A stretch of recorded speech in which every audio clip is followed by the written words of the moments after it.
tão especial, onde vidas têm sido marcadas pela presença do Senhor. E essa noite é uma noite de aliança, é uma noite de compromisso, é uma noite de publicação. Muitos filhos e filhas do Senhor estarão aqui nesse altar publicando a aliança que eles fizeram com o nosso Deus. Eu quero convidar você a abrir a palavra do Senhor no livro de Marcos, capítulo 14, versículo 41, quando a palavra do Senhor nos diz assim: ao voltar pela terceira vez, disse: vocês ainda dormem e descansam? Basta, chegou a hora. O Filho do Homem está para ser entregue nas mãos do pecador. Nós estamos nesse período onde algumas igrejas cristãs comemoram esse tempo tão significativo, que é o tempo da Quaresma. Um tempo onde muitas pessoas que não têm o hábito de jejuar, param para jejuar.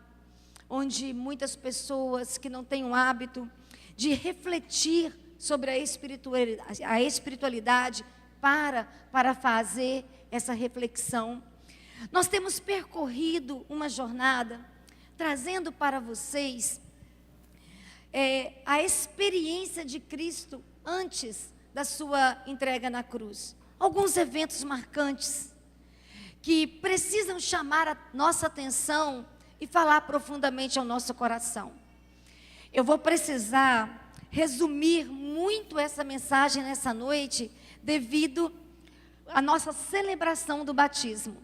Mas depois, se você desejar ouvir essa palavra na íntegra, você vai no nosso YouTube e assiste a pregação de hoje de manhã. Hoje de manhã o pastor Wesley utilizou o mesmo texto, fez a mesma ministração. Então lá você vai ter essa palavra por completo. Quando a gente olha para esse evento, para esse momento, na estação que Jesus estava vivendo, nós vamos encontrar pelo caminho o Getsemane. E o Getsemane traz para nós muitos ensinamentos. Porque a vida de Jesus, ela foi marcada por compaixão, por milagre, por ensinamentos transformadores. E esses ensinamentos transformadores um dia tocou a minha vida e me transformou. Esses ensinamentos transformadores tocou a vida de várias pessoas que estão aqui nessa noite, publicando para vocês a aliança que eles estarão assumindo aqui nesse altar. E Jesus, ele não hesitou nem um momento. Ele se entregou por inteiro, simplesmente para avisar a todos a chegada do reino, para revelar a todos o seu amor e a sua bondade. Ele curou enfermos, ele expulsou demônios, ele restaurou famílias, ele ressuscitou mortos. Todos aqueles que conseguiram enxergá-lo e conseguiram tocá-lo, alguma coisa extraordinária aconteceu na sua vida e na sua história. Mas todos nós sabemos que da maneira que o ministério de Cristo ia se fortalecendo e se consolidando, da maneira que as multidões iriam testemunhando as suas ações poderosas, ele precisou lidar com a indignação dos religiosos. Ele precisou lidar com a ingratidão da multidão. É importante nós olharmos para essa questão, porque não podemos esperar reconhecimento ou gratidão da multidão, porque essa multidão que deveria reconhecê-lo, porque estava presente na multiplicação dos pães. Muitos tiveram acesso direto aos sinais e ao milagre do Senhor, agora se dividem diante das falácias, diante das rejeições e diante das dificuldades que os próprios religiosos da época construíam. Por isso que nós sempre vamos trabalhando a questão de uma espiritualidade saudável e uma espiritualidade madura. Porque se nós não construirmos essa espiritualidade saudável e madura, nós podemos compor a fileira dos religiosos. Nós podemos sentar na cadeira daqueles que não conseguem entender a proposta do reino de Deus. Mas a gente continuando olhando para a palavra do Senhor, nós vamos perceber que o ápice dessa história se encontra após os 3 anos de Jesus pregando, amando, curando, restaurando e renovando. No término do seu ministério. Quando Jesus convida seus discípulos para celebrar a Páscoa. Quando essa hora é chegada, nós vamos aprender que antes da Páscoa, o anúncio é de sofrimento, o anúncio é de dor, o anúncio é de entrega. A partir do momento que Jesus compartilha com seus discípulos a mesa, e que ele come e bebe com os discípulos, e melhor, dá um ensinamento de serviço, de liderança para os discípulos, e revela para os discípulos o princípio do reino. O princípio do reino não é cargo, mas o princípio do reino é serviço. O princípio do reino não é título, o princípio do reino é entrega. Dali em diante, a palavra vai nos mostrar que no caminho de Jesus se encontra o Getsemane. E o Getsemane não é um lugar de refúgio, não é um lugar de descanso, não é um lugar de renovação de força, mas o Getsemane é lugar de entrega, é lugar de renúncia, é lugar de obediência.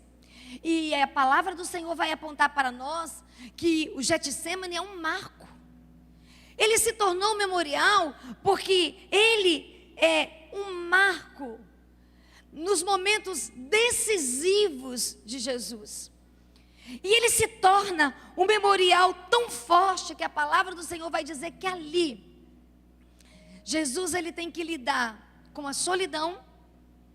Jesus tem que lidar com a angústia e com o medo, mas é ali que ele se entrega para redimir você. É ali que ele se entrega para me redimir. É ali que ele se entrega para que eu e você possamos ser inspirados a uma vida de fé e uma vida de confiança. E quando Jesus se encaminha para o Getsemane, os discípulos vão com ele. Os discípulos saem da mesa e se encaminham com Jesus para o Getsemane. E Jesus já tinha falado para os discípulos diversas vezes o que iria acontecer. Ele seria traído, ele seria entregue, ele realmente se ofereceria como presente para a humanidade. E aquele momento, Jesus deixa explícito para os discípulos: é chegada a minha hora. O meu momento de sofrimento está aproximando, a minha angústia é grande. Mas é tão interessante que os discípulos não conseguem acessar o que Jesus estava dizendo. E Jesus os convida para orar. Só que a palavra do Senhor vai nos dizer que eles até vão. Eles não negam de ir. Só que eles não dão conta de acompanhar Jesus no seu momento crucial de entrega. E a palavra do Senhor vai nos apontar que eles, cansados, adormecem. E no seu cansaço adormecido, não por uma vez, mas por 3 vezes, Jesus chega-se a eles e Jesus faz um desabafo, que é o versículo 41 do capítulo 14. Ao voltar pela 3ª vez, disse: vocês ainda dormem e descansam?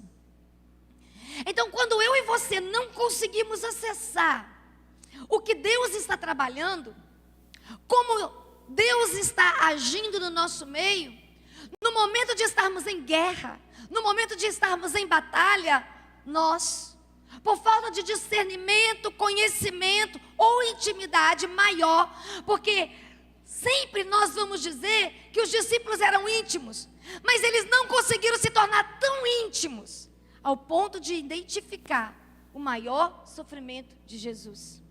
Eles estavam próximos, eles caminhavam juntos, eles dormiam perto, eles comiam juntos, mesmo eles estando perto, eles não conseguiam interpretar o grande sofrimento do Mestre.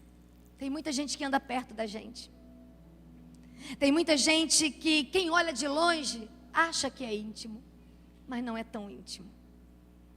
Não é tão íntimo. E aí eu e você precisamos avaliar se nós precisamos identificar essas questões na nossa caminhada com o Senhor. Quando nós olhamos para a mensagem da cruz, ou quando nós olhamos para o Getsemane e a entrega de Jesus, nós vamos precisar entender que toda a paz que desfrutamos hoje, que toda a confiança que desfrutamos hoje, que todos os benefícios que nós desfrutamos nesse tempo, é a oferta de amor, é a oferta de gratidão de Jesus por nós. E Jesus precisou ir para o Getsemane. E a palavra Getsemane significa prensa.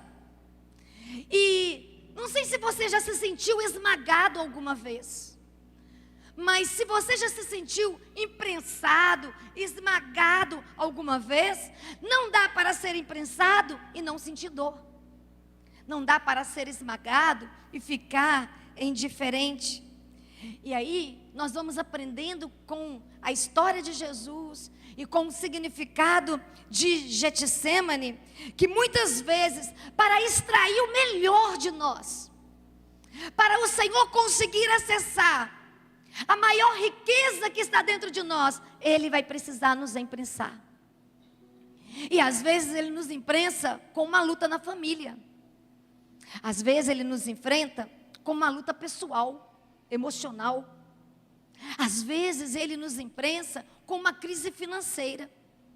Eu não sei se você já foi imprensado ou está sendo, mas eu sei que quando esses eventos acontecem nas nossas vidas, quando nós estamos sendo imprensados na nossa história, o Senhor não está querendo nos destruir, o Senhor não está querendo nos abandonar, Ele simplesmente está querendo nos fazer enxergar aquilo que há de melhor em nós. E aí a gente olha e vai aprendendo que quando se trata de produzir azeite ou imprensar as azeitonas para apurar o melhor azeite, que é a proposta do termo Getsemane, nós vamos perceber que haviam três etapas que vão desenhando aquilo que a natureza, para se extrair um bom azeite, precisa acontecer, mas que precisa, dentro de uma analogia, falar ao nosso coração e revelar significados espirituais a nós. Nós vamos aprendendo que a primeira pressão que a azeitona sofria era para tirar o azeite puro. E esse azeite puro que era extraído da primeira pressão era para ser usado no templo. Era para, na nossa linguagem, ser consagrado ao Senhor. Era para ser entregue ao Senhor. E aí eu quero trazer para nós. Talvez as angústias e as lutas que você está enfrentando seja para você produzir uma oferta viva ao nosso Deus. Porque não é tão difícil cantar e levantar as nossas mãos. Também talvez para você não seja difícil vir ao templo, celebrar e congregar. Mas nós não estamos falando de celebrar e nem de congregar. Nós estamos falando de nos render. Estamos falando de rendição. Estamos falando de entrega. Estamos falando de transformação. Estamos falando de nos tornar uma oferta. E quando você entrega uma oferta no altar, você não administra mais essa oferta.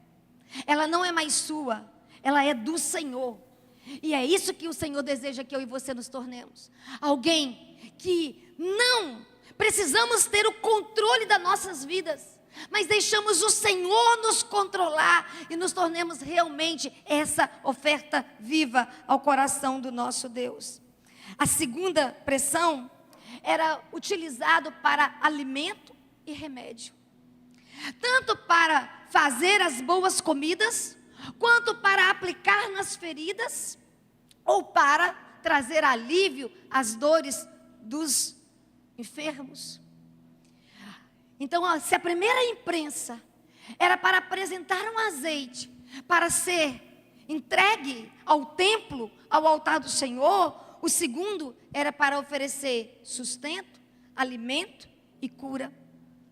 Mas a terceira era para iluminar, para colocar nas lamparinas, iluminar as casas, iluminar as ruas.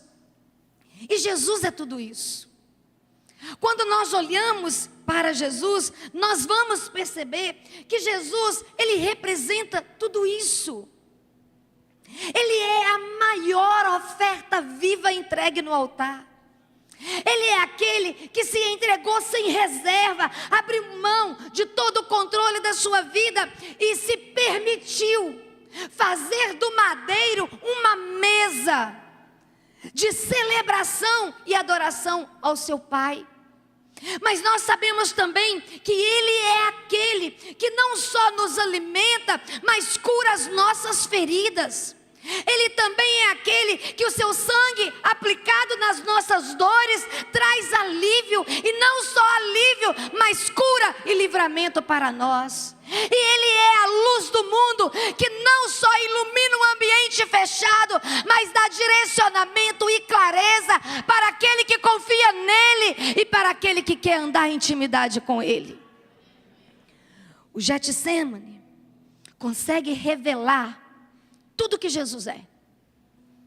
Não nega nenhuma da sua característica poderosa para mim e para você.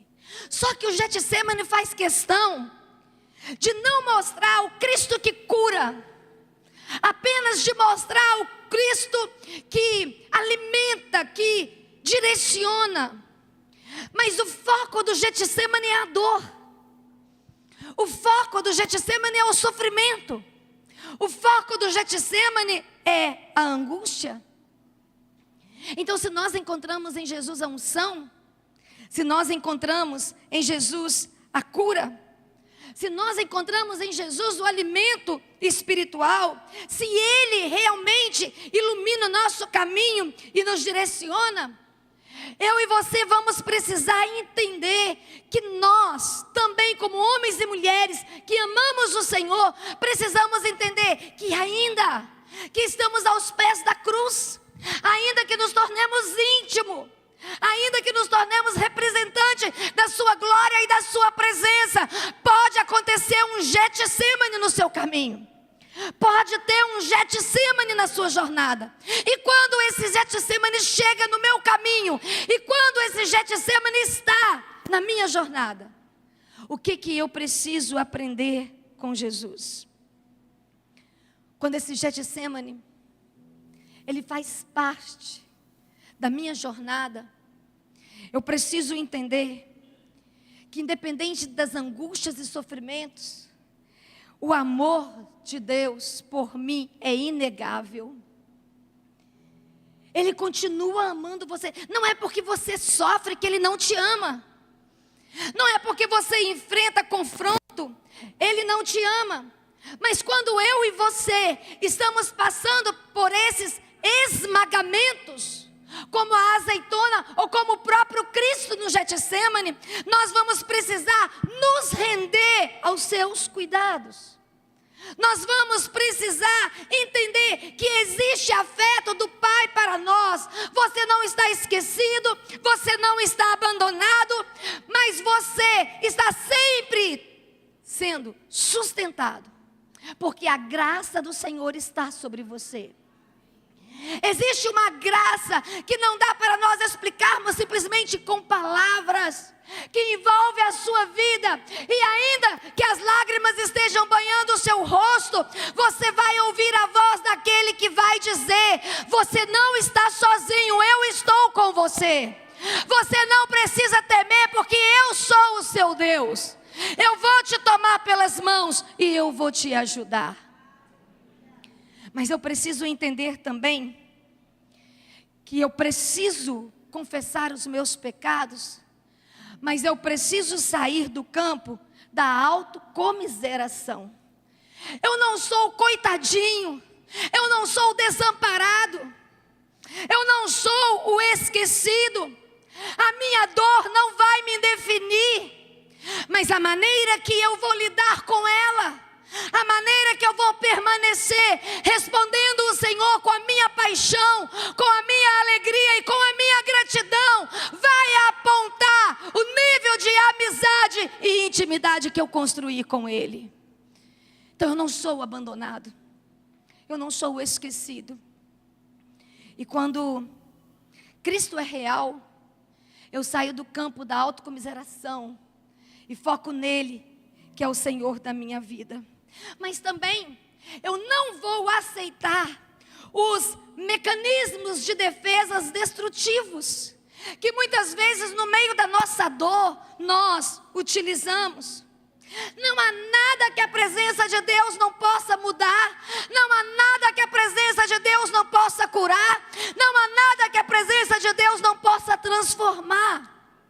Então eu quero dizer para você que você não precisa ficar criando situações para ficar confortável. Simplesmente se entrega a Ele e deixa Ele mover sobre você e se revelar a você de forma poderosa. Então você vai encontrá-lo no meio da sua enfermidade, você vai encontrá-lo no meio da sua crise familiar, você vai encontrá-lo no meio de qualquer dor que você esteja enfrentando. Mas nós vamos precisar também vivenciar a verdade de uma identidade totalmente transformada pelo amor do Senhor.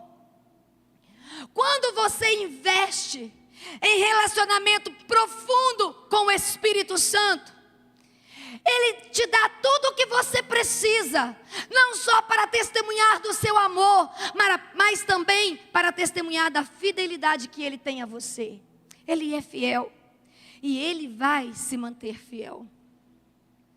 É lógico que quando o momento é de desespero, você pode passar por uma insegurança transitória. Preste bem atenção no que a pastora está dizendo. Insegurança transitória, aquela coisa de momento, que acontece e você fica abalado, parece que o chão foi tirado debaixo dos seus pés, você não tem resposta. Isso acontece com todos nós, mas tem que ser transitório, não pode ser permanente, porque se for permanente nós estamos negando a nossa fé.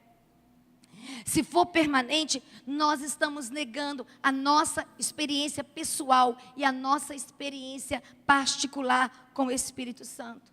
Então nós precisamos de algumas atitudes para ressignificar o processo do nosso sofrimento, o processo da nossa dor.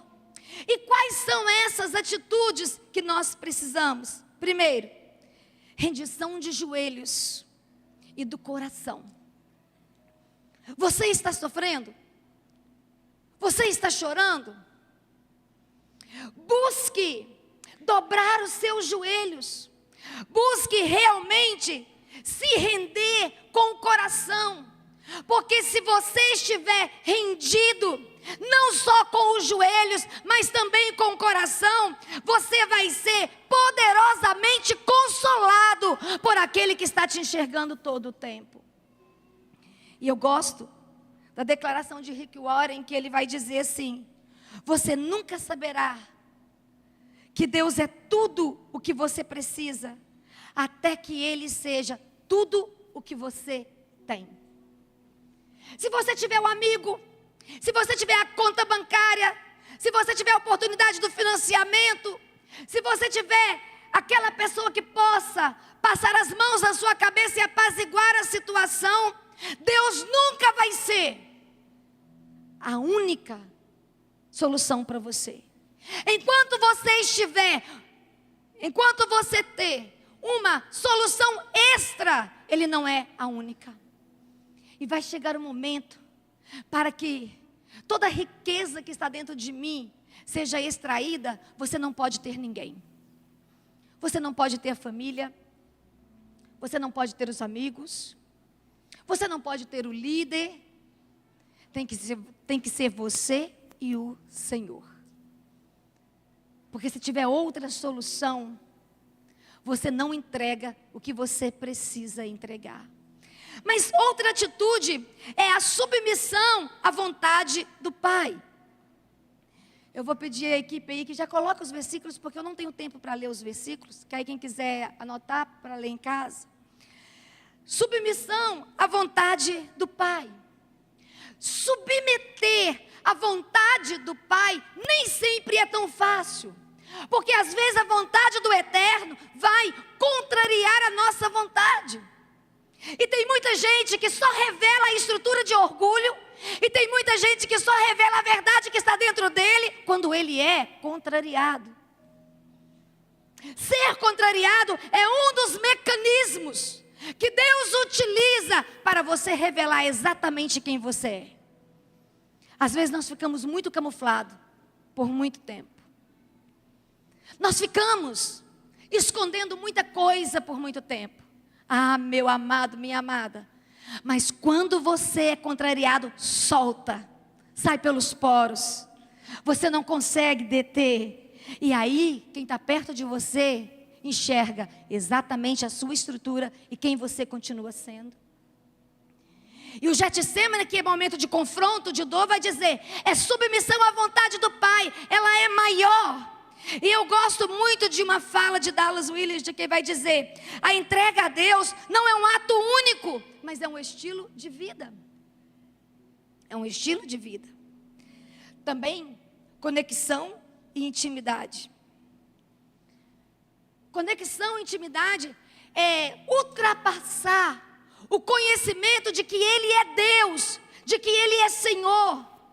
Mas ultrapassa esse limite. Ele é Abba, Ele é Pai, Ele é Paizinho, Ele é amado, Ele é aquele presente, Ele é aquele que dá liberdade, Ele é aquele que nós temos, vamos dizer assim, o privilégio de podermos nos relacionar com Ele.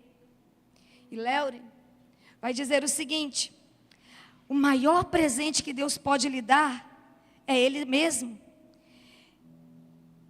Ele não apenas mostra o caminho, mas Ele é o caminho.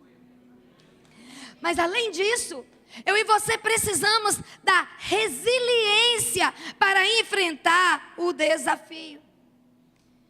Jesus, decepcionado com aqueles que se diziam íntimos, com aqueles que se diziam que Ele poderia contar, quando Ele vem pela terceira vez e o encontram dormindo, Jesus não para dar um sermão.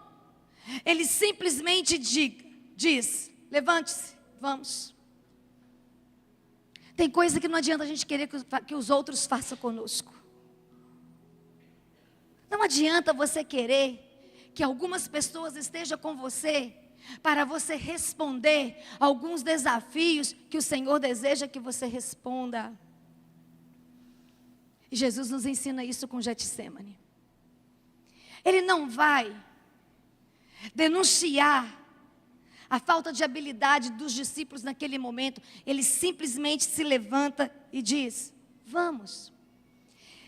E eu gosto muito de um livro que ele tem na livraria, se você desejar comprar, pode passar ali e comprar, chama Esmagado.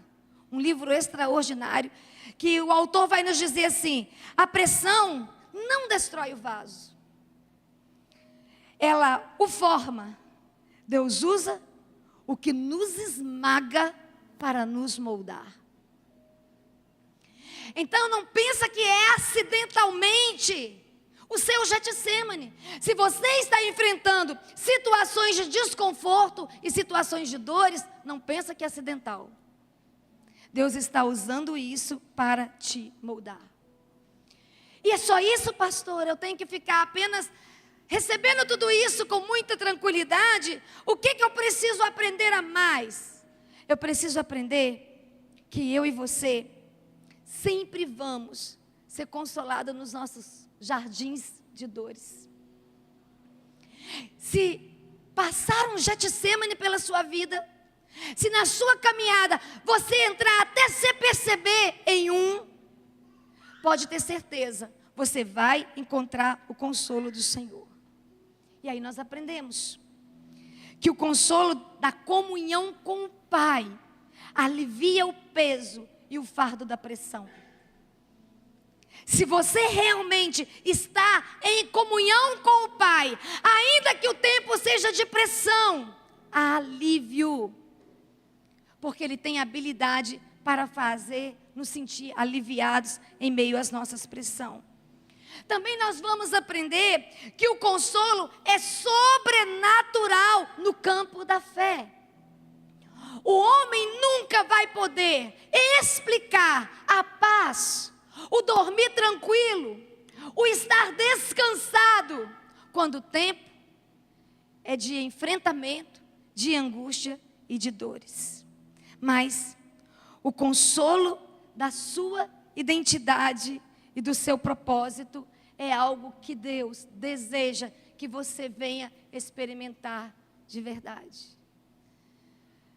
Você não pode conhecer o Senhor apenas de ouvir falar. Ele tem que ser aquele que realmente venha ultrapassar, né, a sua alma. Falar no seu espírito e mudar a sua forma de experimentá-lo, de enxergá-lo e de viver a experiência com Ele. Eu não sei se você está enfrentando um jardim de dores. Eu não sei se o Getsemane é significativo para você. Uma coisa eu sei: Ele está presente aqui no nosso meio e Ele quer te abençoar poderosamente. Amém? Eu quero convidar você a colocar-se de pé. E eu quero convidar você a colocar as mãos no seu coração. Quero convidar você a fechar os seus olhos. E quero convidar você a dar uma resposta muito honesta ao coração do Senhor. Tem um Getsemane na sua história? Tem um jardim de dor? Você está passando por situações difíceis? Então fecha os seus olhos e escuta a oração que eu quero fazer por você nesse momento. Senhor, hoje eu me prostro diante de Ti, no meu próprio Getsemane. Sei que o caminho da obediência, muitas vezes, me leva a momentos de angústia. Mas também sei que Tu estás comigo.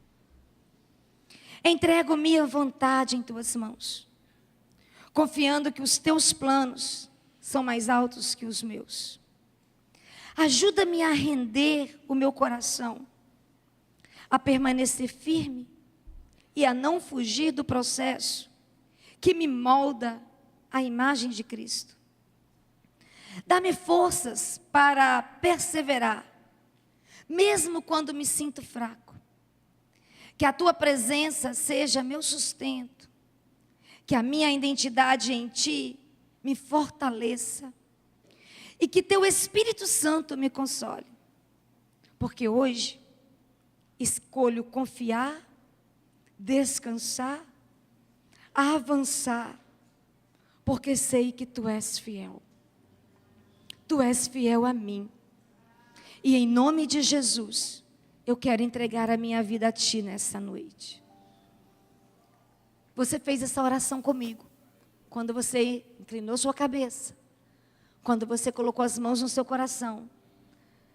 Você fez da minha voz o seu clamor. Mas eu quero fazer a seguinte pergunta. Você está com um jardim de dor na sua história? Se você está, eu quero convidar você a sair do seu lugar e vir aqui esse altar entregar esse jardim ao Senhor nessa noite. Porque Ele vai ser o consolo que você precisa. Saia do seu lugar.